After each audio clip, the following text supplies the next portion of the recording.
Hi friends, very good morning. మీరు ఎప్పుడు నవ్వుతూ ఉండండి, పక్క వాళ్ళని నవ్విస్తూ ఉండండి, అదే మీ ఆయుష్. మరి ఈరోజు మన వీడియోకి వచ్చేసరికి కొంతమంది రోగాలు అని తెగ బాధపడిపోతున్నారు. నేనేమి సంపాదించట్లేదు, ఖర్చు పెడుతున్నానని మరి మనోవేదనకు గురవుతుంటారు.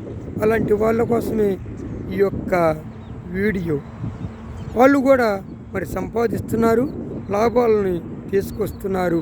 ఎలాగో సపోజు నేనే ఉన్నా, నాకు ముక్కు వాసన రాదు, మరి నా భార్యకి మల్లెపూలు కొనే అవసరము లేదు, మరి లాభమే కదా.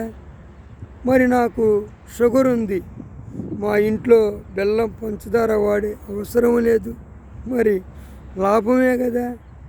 మరి నాకు బీపీ ఉంది, ఉప్పు కారం అవసరం లేదు, మరి లాభమే కదా. మరి నాకు ఆస్తమా ఉంది, మా ఇంట్లో ఏసీ కొనక్కర్లేదు, మరి లాభమే కదా. నాకు ఒంటి నిండా తామర, బట్టలు వేసుకునే అవసరం లేదు, మరి ఇది కూడా లాభమే కదా. మరి నాకు రాత్రి అయితే కనులు కనిపించవు, రేచీకటి, మా ఇంట్లో కరెంటు అవసరం లేదు, మరి లాభమే కదా. మరి ఇన్ని లాభాలు ఇంత సంపాదిస్తుంటే ఇంకా సంపాదించట్లా అని అనటం ఏమన్నా భావ్యమా? చూడండి, రోగం వల్ల ఎంత లాభమో, ఎంత ఆదాయాన్ని మనం మిగిలిస్తున్నామో గర్వంగా మరి ఉండండి. కాబట్టి కుమిలిపోవద్దు, మీరు కృషించొద్దు, యాక్టివ్గా ఉండండి. రోగాలు బలాదూరు అవుతాయి. మరి చూశారు కదా, రోగాలు కూడా ఎంత లాభాలు.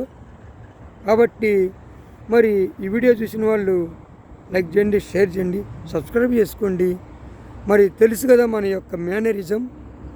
మరి గేమ్లో గోలు కొట్టినవాడు ఆటగాడు, గుడిలో గంట కొట్టినవాడు భక్తుడు, మనకు లైక్ కొట్టినవాడు నా ప్రేమికుడు.